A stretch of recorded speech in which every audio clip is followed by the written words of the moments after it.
ناظرین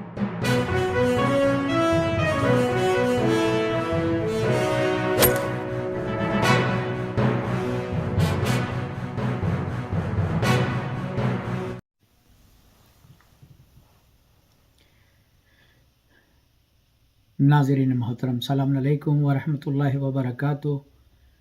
اعوذ باللہ من الشیطان اللعین الرجیم، بسم اللہ الرحمن الرحیم۔ الحمد للہ الذی ہدانا لہذا وما کنا لنہتدی لولا ان ہدانا اللہ لقد جاءت رسل ربنا بالحق ثم الصلاة والسلام علی اشرف الانبیاء والمرسلین سیدنا ونبینا وشفیعنا وحبیب قلوبنا ابی القاسم مصطفیٰ محمد، اللہم صلی علی محمد وآل محمد وعلی اہل بیتہ الطیبین الطاہرین، اما بعد، بسم اللہ الرحمن الرحیم۔ اللہم نبحنی فیہ لبرکاتک اسحارہ ونور فیہ قلبی بضیاء انوارہ وخذ بكل اعضائي الى اتباع آثاره بنورك یا منور القلوب بالعارفین۔ خدایا مجھ کو آج کے دن میں اس ماہ کی سحروں کی برکات کے لیے بیدار رکھ، اور اس دن میں میرے دل کو اس کے انوار سے منور کر دے، اور میرے اعضاء و جوارح کو اس ماہ کے احکام پر عمل کرنے کی طرف متوجہ کر دے۔ تجھے تیری نورانیت کا واسطہ اے عارفین کے دلوں کو روشن کرنے والے۔ آج 18 ماہ مبارک رمضان کی دعا، جس میں صادق آل محمد علیہ السلام کا یہ ارشاد ہے کہ جس میں 3 اہم موضوعات کو سمیٹا ہے۔ ماہ رمضان کی سحروں کی جو برکتیں ہیں ان کو درک کرنے کی دعا کی گئی ہے، مطالبہ کیا گیا ہے ان کو پہچاننے کا اور ان کو جاننے کا، اور اس میں اپنی زندگی کے خاص راستوں کو طے کرنے کا جو ہے یہ درخواست کی گئی ہے۔ دوسرا، قلب کی روشنی کے لیے اللہ سبحانہ و تعالیٰ کو اسی کے نور کا واسطہ دے کر یہ طلب کیا گیا ہے کہ اس کے دل کو منور کر دے، اور اس ماہ مبارک کے احکام اور آثار کی پیروی کے لیے اعضاء و جوارح کو آمادہ کرنے کی دعا کی گئی ہے۔ نبہنی، کہ جو اللہم نبہنی فیہ لبرکاتک اسحارہ، برکات اسحارہ۔ نبہنی کا مادہ نبا ہے، اور اس سے مراد تنبیہ ہے،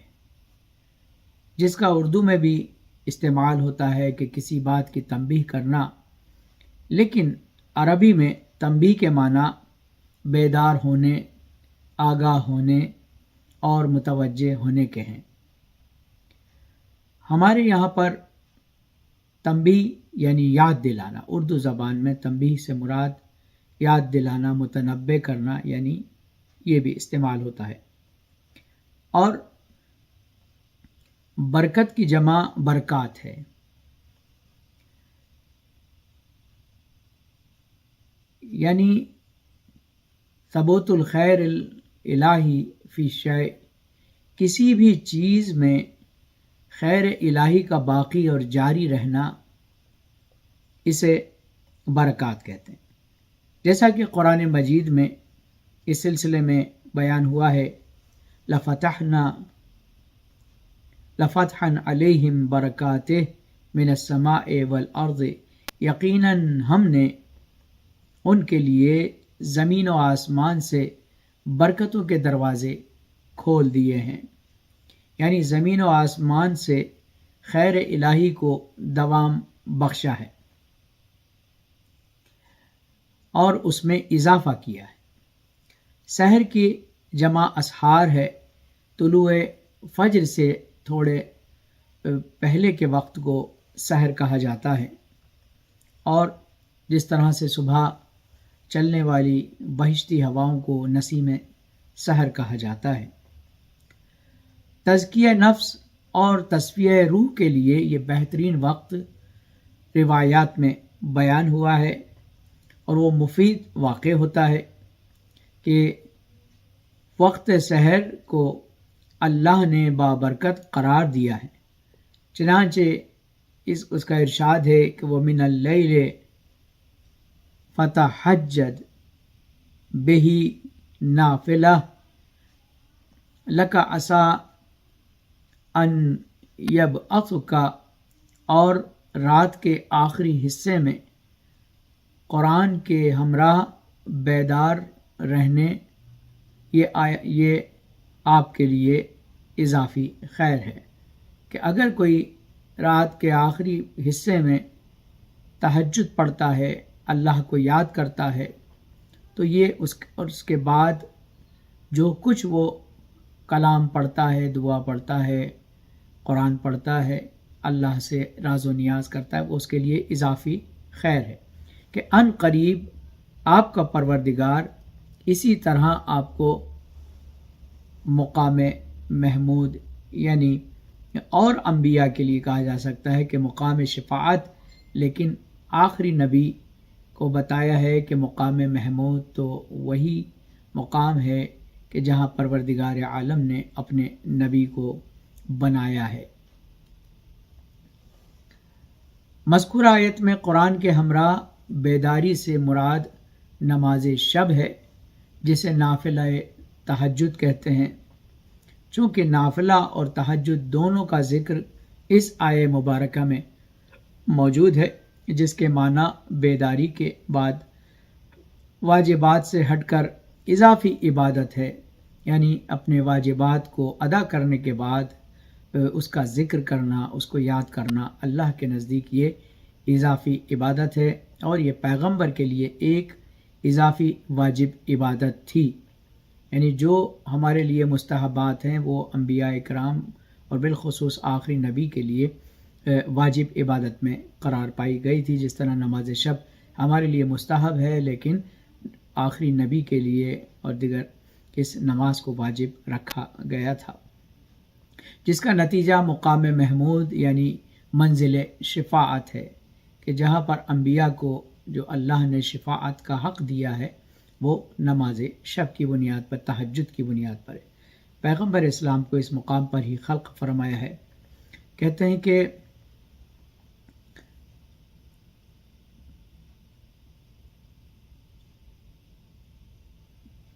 نماز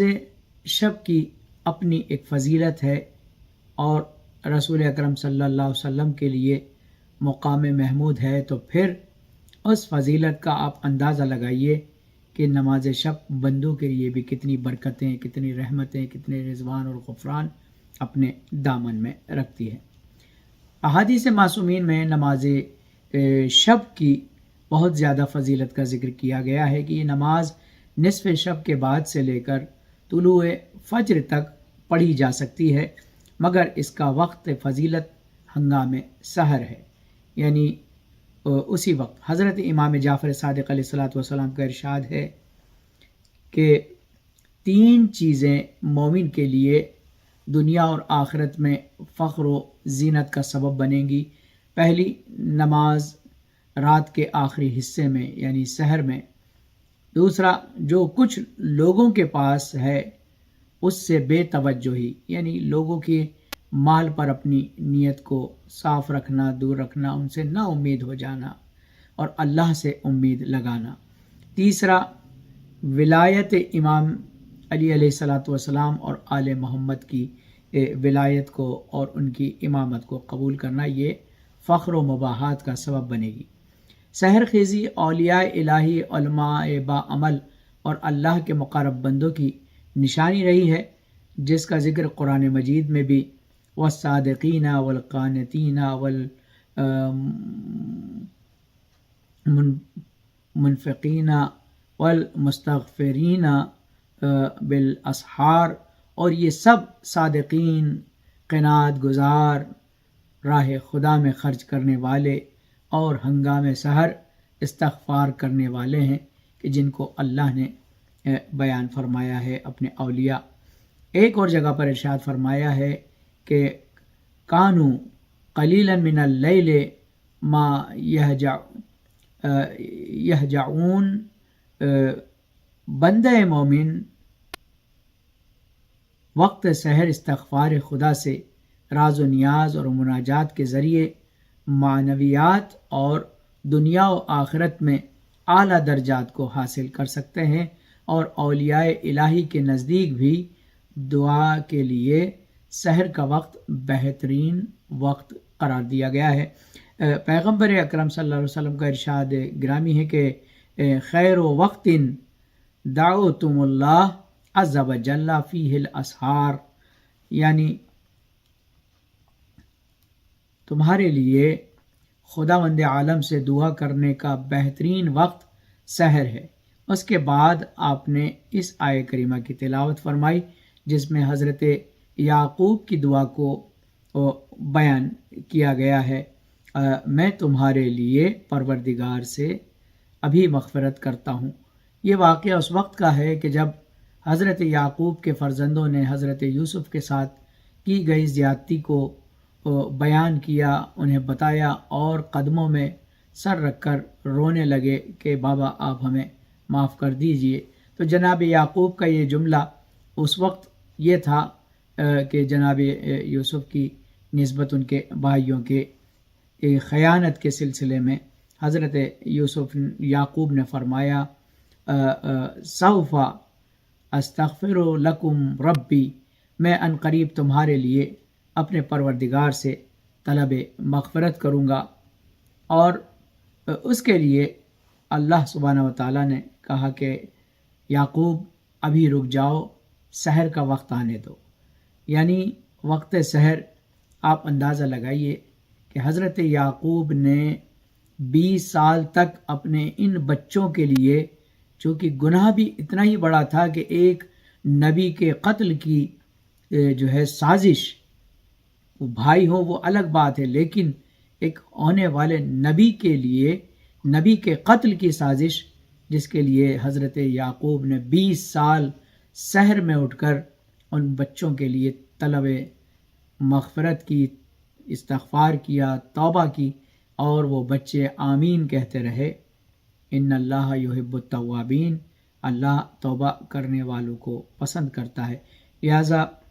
ہمیں وقت سحر کی فضیلت اور اس کی نورانیت کو اور اس کی برکت کی جانب متوجہ ہونے کی ضرورت ہے، تاکہ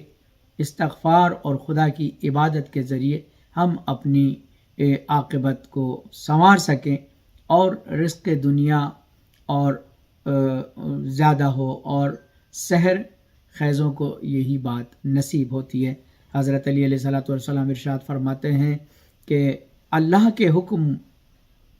پر لبیک کہو اور طلوع فجر اور طلوع آفتاب کے درمیان رزق مانگو، اس وقت زمین میں تلاش اور کوشش سے بہت پہلے ہی رزق عطا ہو جاتا ہے۔ یعنی ملتا تو ہے لیکن جو ہے پہلے عطا ہونا، یعنی اللہ جو روزی لکھتا ہے، رزق لکھتا ہے، وہ سحر کے وقت لکھتا ہے، اور وہی وقت ہے جس میں اللہ سبحانہ نے اپنے بندوں کے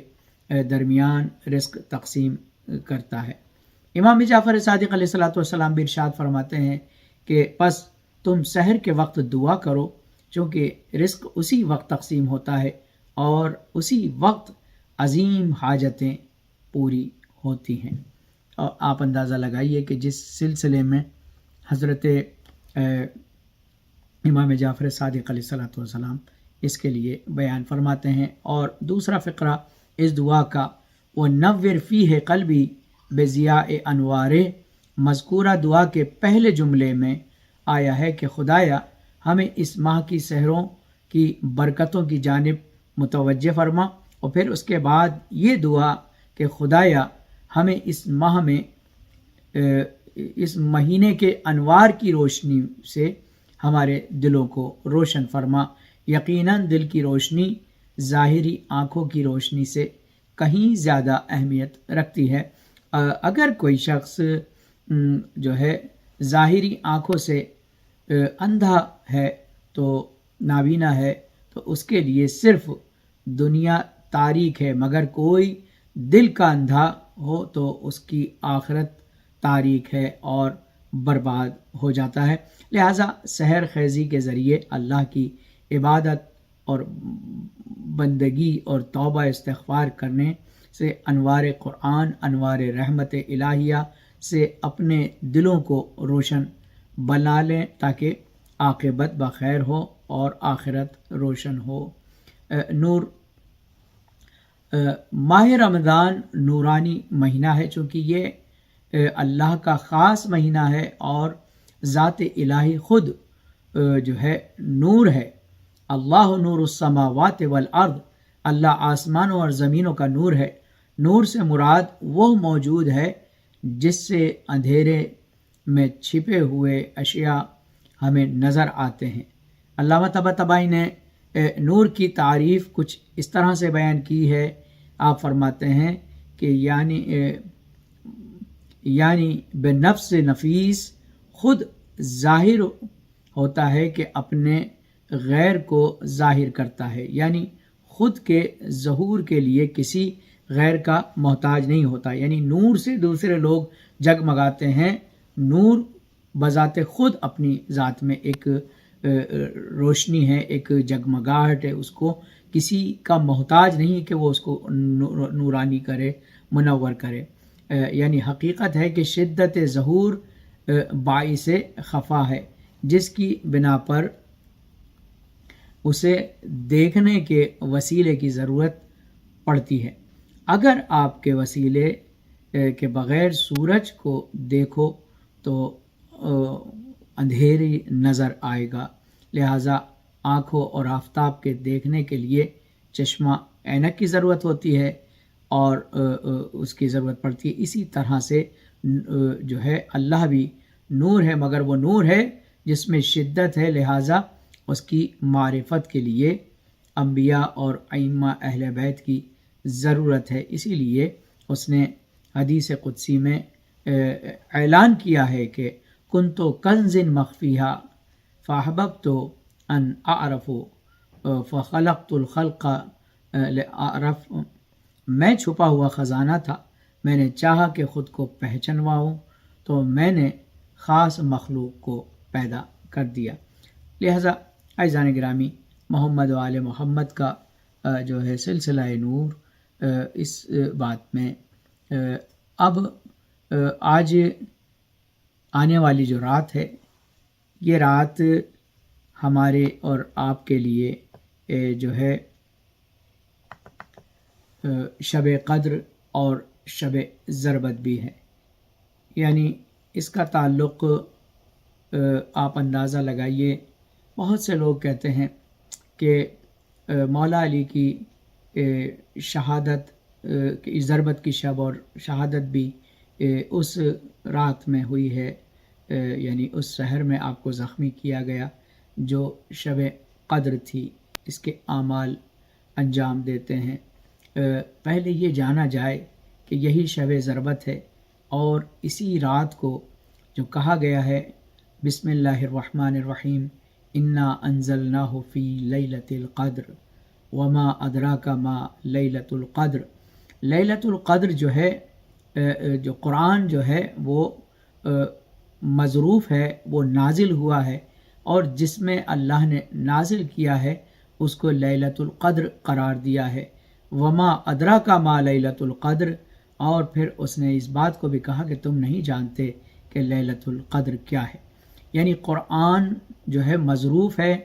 اور جس ظرف میں اس کو نازل ہونا ہے وہ لیلۃ القدر حضرت فاطمہ زہرا سلام اللہ علیہ کی ذات والا صفات کو بیان کیا گیا ہے، ورنہ خدا اتنا زور ایک رات کے لیے نہیں دے گا، بلکہ یہ وہ رات کے جس میں قرآن مجید نازل ہوا، اور قرآن مجید جو ہے حضرت زہرا سلام اللہ علیہ کو لیلۃ القدر کہہ کر پکارا گیا۔ لہٰذا بی بی اور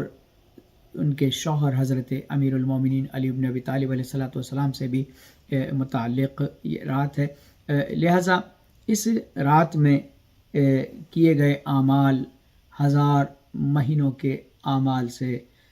خیر من الف شہر، یعنی خیر ہیں، بہتر ہیں 1000 مہینوں کی عبادت سے۔ عزیزان گرامی،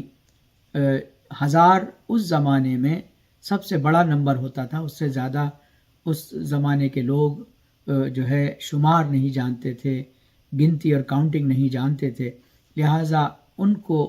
یہ بتانے کے لیے مبالغہ 1000 یعنی زیادہ، اس طرح ہم کہتے ہیں سینکڑوں، تو سینکڑوں کے بعد آج عدد ہے لیکن کہلانے میں وہی سینکڑوں آتا تھا، لہٰذا 1000 مہینے بیان کیے گئے ہیں کہ 1000 مہینوں سے افضل ہے آج کے اعمال۔ اس میں آپ غسل کریں، آج کی رات کے لیے غسل ہے، مستحب ہے اور بڑا ثواب ہے اس کا، اللہ سبحانہ وتعالیٰ سے توبہ استغفار کرنے کی رات ہے، اور 2 رکعت نماز ہے اس میں، جس میں ہر رکعت میں 1 مرتبہ سورہ الحمد اور 7 مرتبہ سورہ اخلاص، قل هو اللہ احد اللہ الصمد لم یلد ولم یولد ولم یکن لہ کفوا احد، 7 مرتبہ اس کی تلاوت کرنی ہے، ہر رکعت میں 1 الحمد اور 7 مرتبہ قل هو اللہ احد اس میں پڑھنا ہے۔ اس کے بعد 100 مرتبہ استغفر اللہ ربی و اتوب الیہ، استغفر اللہ ربی و اتوب الیہ، اس کے بعد 100 مرتبہ استغفر اللہ و اتوب الیہ، استغفر اللہ و اتوب الیہ، پہلے میں استغفر اللہ ربی و اتوب الیہ، یعنی دونوں روایات میں آیا ہے، لہٰذا دونوں کو 100 مرتبہ پڑھنا ہے۔ اس کے بعد 100 مرتبہ چونکہ شب ضربت امیر المومنین علی بن ابی طالب علیہ الصلوۃ والسلام ہے، اور ان کی قاتل ابن ملجم پر لعنت، یعنی اللہ سے یہ دعا کریں کہ خدا جو ہے اس کو اپنی رحمتوں سے دور کر دے، اللہم لعن قتلۃ امیر المؤمنین، اللہم لعن قتلۃ امیر المؤمنین، اسے 100 مرتبہ پڑھنا ہے۔ اس کے بعد قرآن مجید کو اپنے چہرے کے سامنے رکھ کر، ہاں یہ بھی ہے کہ آج کی رات آپ جب اپنے قرآن کو کھولیں تو قرآن مجید میں آپ پہلی آیت جو داہنی طرف ہو، تو پہلی آیہ کریمہ جب آپ اس کو دیکھیں گے تو اس کے معنی ضرور پڑھیں۔ یقیناً آج کھلنے والے قرآن ہمارے لیے پورے سال کے احکامات کو لے کر آتے ہیں کہ اس سال اللہ ہم سے کیا چاہتا ہے، تو یہ ضرور دیکھیں کہ کون سی آیت ہے، اس کو ترجمے کے ساتھ پڑھیں، اس کی تفسیر دریافت کریں یا تفسیر پڑھیں۔ لہٰذا قرآن مجید کو چہرے کے سامنے کھول کر اسی کا واسطہ دے کر جو ہے دعا پڑھی جاتی ہے، اللہم انی اسألک بکتابک المنزل، خدایا میں تجھ سے سوال کرتا ہوں تیری کتاب کا جس کو تو نے نازل فرمایا ہے، وما فیہ وفیہ اسمک الاکبر، اور اس بڑے نام کا جو تیرا نام ہے اس کا واسطہ، وہ اسماءک الحسنی، اور تیرے اسماء حسنی کا واسطہ، وما یخاف و یرجا، باراللہ مجھے تیرے نام کے ذریعے سے میرے خوف کو مٹا دے اور مجھے تجھ سے رجا یعنی خوشی کی امید یا تجھ سے مغفرت کی امید اور تجھ سے معافی کی امید لے کر، ان تجعلنی من اتقائک من النار، اور مجھے آگ سے آزاد ہونے والے لوگوں میں سے قرار دے دے۔ اللہم صلی علی محمد وعلی محمد۔ اس دعا کے بعد قرآن مجید کو اپنے سر پہ رکھ کر، اس کا مطلب یہ ہے کہ جب آپ کسی کو واسطہ دیتے ہیں تو اپنے سر پر اس کو رکھ کر کہ خدایا تیرا حکم میرے لیے سر آنکھوں پر ہے، لہٰذا اس کو دیکھیں، اللہم بحق ھذا القرآن، خدایا تجھے اس قرآن کا واسطہ، اس کے حق کا واسطہ، وہ بحق من ارسلتہ بہ، اور وہ سب کچھ جو تو نے اس میں بھیجا ہے، وہ بحق کل مؤمن مدحتہ فی، اور ان مومنین کے حق کا واسطہ دیتا ہوں کہ جن کی تو نے مدح کی ہے، وہ بحق کا علیہم اور ان کا فلا عہد اعرف و بحق کا منک، پروردگارہ تیرے حق کو مجھے اور زیادہ جو ہے سمجھ عطا فرما، اور جس طرح سے جن لوگوں کو تو نے یہ سلجھے ہوئے راستے، یہ سیدھے راستے پر چلنا سکھایا، ایسے ہی مجھے بھی چلا۔ اللہم صلی علی محمد وعلی محمد، اور اس کے بعد جو ہے اللہ کا واسطہ دے کر اسی کو بے کا یا اللہ ہو 10 مرتبہ جب آپ اللہ کے نام کو لیتے ہیں تو خداوند عالم کہتا ہے کہ مجھے حیا آتی ہے کہ میں اسے کیوں کر معاف نہ کروں، اور پھر اللہ کے واسطے کے بعد ان 14 معصومین کا واسطہ دے کر قرآن کو سر پہ رکھ کر اللہ کو واسطہ دیا جائے، اور ہر بار بے محمد صلی اللہ علیہ وآلہ وسلم 10 مرتبہ، بے علی 10 مرتبہ، بے فاطمہ 10 مرتبہ، بالحسن 10 مرتبہ، بالحسین، اس طرح الی آخر تمام اماموں کے نام لے کر 10 مرتبہ لے کر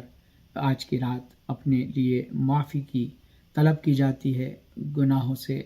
معافی کی جاتی ہے، اللہ سے شرمندگی کا اظہار کیا جاتا ہے، اور خدا اس رات میں کسی کو واپس نہیں کرتا۔ شب 19، شب 21 اور شب 23 میں یہ اعمال ہوتے ہیں، اور بنا پر روایت شب 27 بھی شب قدر کے عنوان سے بیان ہوئی ہے، لہٰذا اگر ممکن ہو تو اس رات میں بھی یہ عمل انجام دیں۔ خداوند منان آپ کی طاعت اور عبادت کو قبول فرمائے، اور حضرت علی علیہ السلام کی اس